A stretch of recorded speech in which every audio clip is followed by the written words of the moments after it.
Okay, we're going to continue with our sci-fi extravaganza countdown. We're up to number 7, and I believe we're up to the very first movie that it's sci-fi, but it doesn't involve technology getting better and more advanced. And It that doesn't involve movie, the uh-huh. six things that are required for sci-fi. No, there's five. There's five things. You came up with your Ken Wright's list of what makes a That's right. movie sci-fi. Five things that make a sci-fi movie: space, other worlds, aliens, robots, and the future. You're Though you're one of you're you're miss you're missing one more category, Ken, what's that? and that is, did Starlog magazine cover it as feature stories? Okay, I'll defer to you on that. It's got a street cred. If that magazine covered it, it's like, yo, we're covered by that magazine. But Right, Gino, why don't you get us going? right. Okay. So number 7.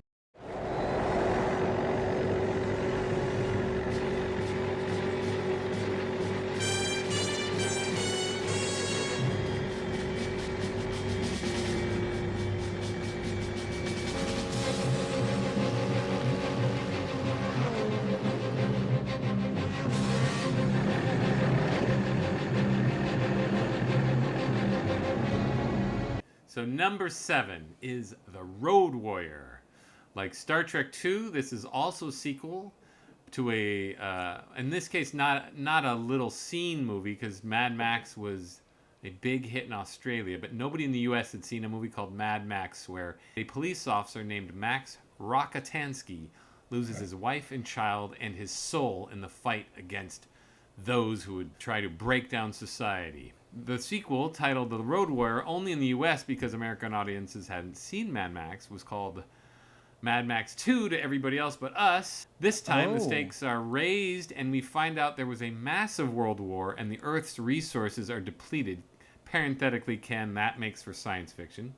The plot picks up as Max encounters a savage motorcycle and souped up car gang led by a muscle bound warlord named Humongous, who is terrorizing a peaceful but oil rich band of normal, decent folks. Max strikes a deal with the peaceful, regular folks to drive their oil across the wasteland to a supposed paradise in exchange for gas and ammunition. The film is slam bang action like never before seen, before or since, and yes, I'm including Fury Road. You cannot think of post apocalyptic futures without thinking of Road Warrior. Take it away, Ken. Right, all those things, and yet still utterly one note. And for Road Warrior, not sci-fi at all, because it wasn't even the future of all those things that it needs to be. The future, you could kind of say, the Road Warrior is Mad Max. No future. It was the present day. Maybe like 2 years in the future. Does 2 years make sci-fi? Yes? No. Again, Mad Max was an idea of societal breakdown, which is That's sci-fi. root. Sci-fi is societal breakdown. That's not Sure, drama. but by Road Warrior, they've defined the parameters to say, yes, a giant world war happened and resources were depleted. Well, maybe because the resources ran out, that then they went to war because they were fighting over the scarce That's resources. all defined in the very opening prologue. I like Road Warrior very much, and I love Mad Max. I'm a big Mad Max fan. I think of the three of us, I'm the one that likes like low budget cult films probably the most. Yeah. I love that type of movie. You're the reason this movie is number 7 on our list. That's a you, Yeah. Dante. Well, Gino put it high, and I gave it a little boost. I gave it a little Bumped boost. it up. But Yeah, I like Ken's Road crazy Warrior. to think it hasn't been. It's not an influential Yeah, film. I like it, Ken. Shotamate kudasai, which we covered in a previous Yeah. episode. I like the world that it creates. I like that world, unlike anything I've seen before, right? That dystopian world, which you read about occasionally in a book, or they've tried to make in movie, like A Boy and His Dog. Have you guys seen Yeah, that movie? yeah. Which similar dystopian, world. But the Road Warrior does it in a very unique way. Maybe even like an Australian way. Maybe that's how they do it in Australia. But it's unique. Like Yeah. I don't know any movie like that other than the Road Warrior Mad Max franchise. And Oh, sorry. Go ahead. oh, but one final thought. Like Mel Gibson is really good in that role. When you create an iconic character and you find the right actor to inhabit that character, movie magic. Yeah. You want to get out of here? You talk to me. Well, magic is a strong word. This is you butting your head against the wall of popular opinion. This film, I don't know where you were in 1982, but this film we had not seen the like of Blade Runner, and we had not seen the like of The Road Warrior. This film was so imitated, I'd say up until easily well into the 1990s with Waterworld and beyond. I mean, everybody Sure. was copying The Road Warrior. You can't say, "Oh, that's just a dumb one-note movie." It infested our subconscious. It's a scary movie. I, as a 12-year-old, was scared of this movie. I was 34 when I saw it, and I was not scared. Well, you're. I don't know what it is to impress you. I mean, in terms of just action and stunts, I don't think it's been topped. I don't think it was topped by the Fury Road. I don't understand the love for Fury Road. I think Fury Road is obnoxious.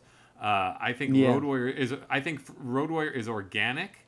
I think what Dante said about the world, it's creepy. It feels real. It feels leathery and scary and man and against you're fighting just the worst of society.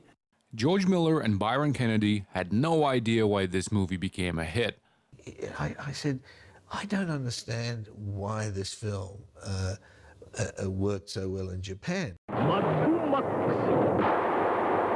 So when the movie came out in 1979 and George Miller was showered with praise, he must have felt guilty. I mean, he didn't feel like a brilliant director, so he must have done something right by accident. It wasn't because I was particularly clever.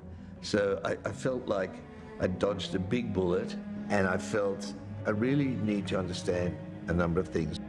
George Miller, Byron Kennedy, and Terry Hayes flew out to Hollywood in early 1980 to meet up with Steven Spielberg and George Lucas.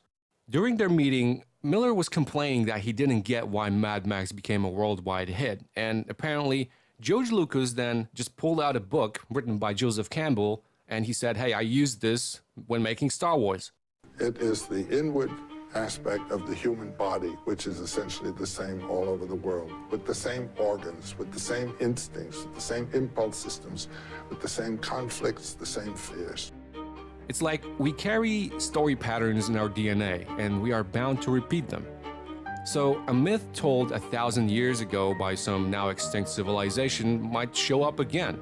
For example, told in the form of a movie made by some Australian director. Because patterns of storytelling inherently live in all of us. And this blew George Miller's mind. He realized he subconsciously tapped into a story and character archetype that was already known worldwide under different names. A lone samurai, a Viking. Max was just another iteration of that, and that's why it resonated so well with everyone. No, hold on. The movie is about a gang that wants to steal something. That's the movie. And one guy who doesn't give a shit. That's the entire movie. Again, Dante and I didn't bring Mad Max with me, but we've seen Mad Max. We like Mad Max. I don't love Mad Max because it is a low-budget cult film.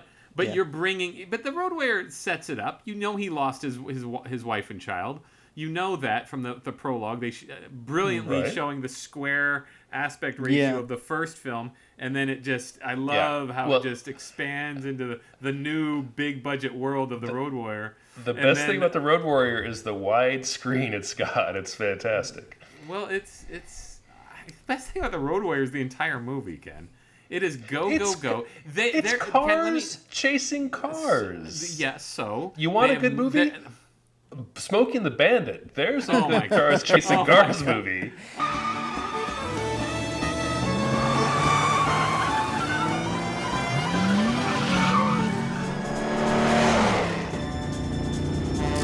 That's not good.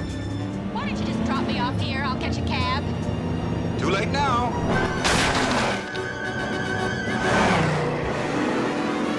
Oh my god. That's Oh not my God. sci-fi, Ken. No. The That's Road not Warrior, sci-fi. Road Warrior has inherent emotional stakes in every chase. There has never been a balls to the walls, go action movie as good as The Road Warrior in my mind. It's all hinged on fear of death and fear Yeah. of fear of us being consumed by evil. And most car look, I contend most car chases, most sex scenes, most car chases, most eating scenes in films are really boring because they always miss the point of what it is that we're doing to survive. And it seems like car chases are always boring because they're never infused with this sense of I'm really going to die. And in Road Warrior, that's all you're thinking about the entire time. They're fast, they're lightning quick. They're never this big elaborate chase. It's always even when he crashes quickly, and he dies almost. Right. He almost nearly dies almost quickly. The car chases are really strong. I mean, I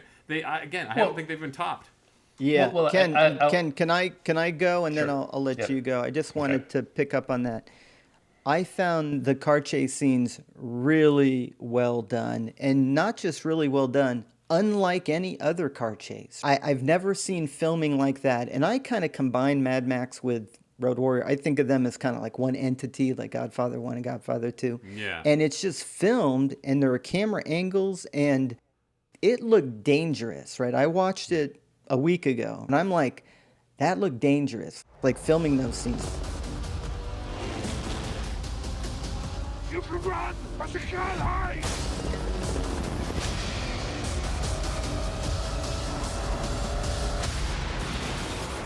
Nowadays, everything is with effects and green screen and CGI.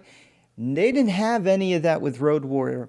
And then getting back to the original Terminator, the car chase scenes were really well shot. And I'm with Gino, 99% of car scenes bore the heck out of me. James Cameron knows how to do it, and George Miller was born to do it. He was born to do that. Go ahead, Ken. You're up. Well, I'll admit the car chases were great. The problem is it's nothing but a car chase. It's one entire car chase. There's no subtext. There's no layers. There's no development. There's no story development. There's no character development. It's a one theme movie. You're not even factoring what we've told you. That it's a great car chase? No, it's infused with the fear of death. With Duel. You've seen Duel, right? Spielberg's movie Duel. I have not. Dante, you've seen Duel, right? Yeah. It's Dennis Weaver really just being chased by a trucker. Scary. And it's scary because of the unknown and because of the fear of death. And it's just, you could say, oh, it's just a car chase. But you don't think of it as just a car chase. You think of it as a movie about oppression. And the thing about The Road Warrior is you're just carte blanche, just disregarding the whole point of why this movie has stayed in our consciousness. And you're like, oh, yeah, it's just a car chase.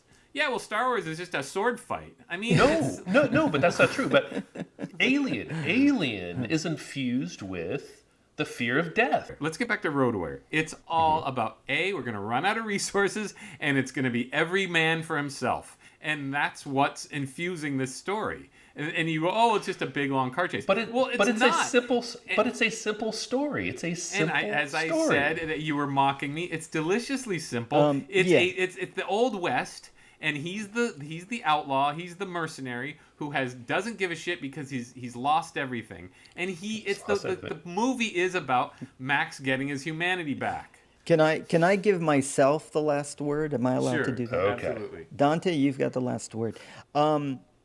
The one thing I always kind of take exception with when people go, it's a simple story. Because a story can be simple and could be great and be beautiful, right? Like The Bicycle Thief. Yes. Simple story, but it's a beautiful story. Amen. So Amen. simple does not mean bad. You need a little more ammunition than that. I'll agree. You got me that The Road Warrior is not complex. It's not a complex story. The Bicycle Thief is not complex, right? No. But it's a beautiful tale. So do you want any... like The Road Warrior, a beautiful tale. So It is. we agree. We're in agreement. Simple does not mean bad. So Ken, I'm now going to give you the last word. Any Wait, final? Dante, can I jump in with Yep. you? Because I've been trying to explain that to Ken for weeks now. Okay. I think most movies are derailed because of too much plot. Road Warrior is a fine example of just bare bones, excellent storytelling, visual storytelling without plot. You're gonna get into 2001, which is about like a tone poem without dialogue. The medium of cinema does not need dialogue, and Road Warrior is a fabulous, thrilling example of how to make a movie with not tons of dialogue and not tons of plot. Plot often ruins movies. Most movies are thrown off the road by too much plot. Because the plot is bad. The screenwriter does a poor job. That's how it gets thrown off. You have a good screenwriter with a good story, and it's not thrown off. You have a bad Star screenwriter Wars with has a a bad simple story. plot. The Godfather has a simple plot. All the great movies have a simple plot. Most movies have Citizen Kane has a very simple plot.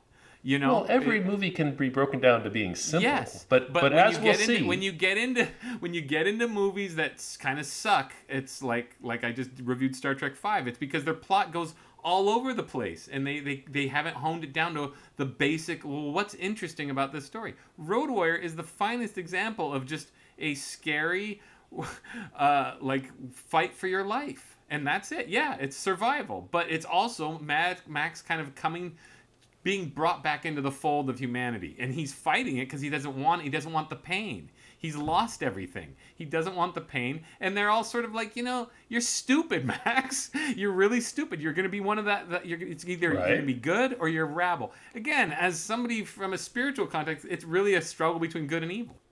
But he stays as disaffected at the end of the movie as he was at the beginning of the movie. I really like the last minute of the film where we find out. Spoiler alert! I don't want to give away anything, but we know who narrates. These people have seen these. I know. We find out who the narrator of the tale is, right? The narrator. Yeah. And then the way it ends with Mel Gibson just like in the like a what do you call it, like a push in. But a push out, pull back. That pullback, that's a beautiful shot. Like that really gets to me. So like a lot of times you have an emotional connection to a movie. We just do, right? It just gets to us. There's no rhyme or reason. Pullback? Yeah. Pullback got to me. The Road Warrior. Doesn't it get to that despite everything, they kind of used him, and it's funny. They were like, they play on his sense of humanity only to use him. Because which, I think you can say, oh well, that's stupid, but it's like it's a good twist. It's a little sad. They used him. That was the best twist of the movie. That was the innovative part of it. Because here's the thing. I don't know I'm assuming you both remember this, but. He said, so they say, hey, Max, we could really use your help. Would you please help us out? And he said, no.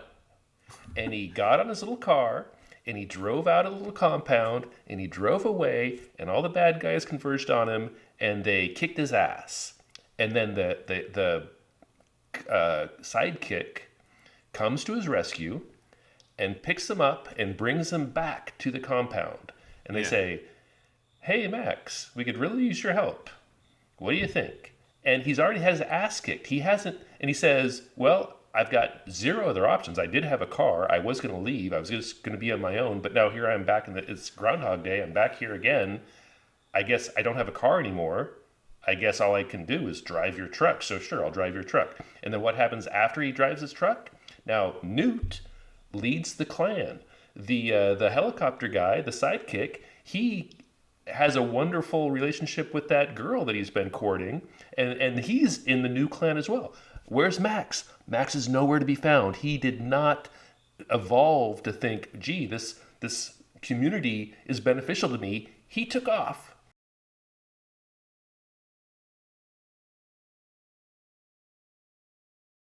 If you're thinking of warning him, don't put yourself out. He cannot possibly escape. I'd stick my neck out for nobody. A wise foreign policy. Abayo. There's no going back from them. Right and wrong, it's a brain. I never did know your name. Yes, you do. Take care. Yes, sir, Captain.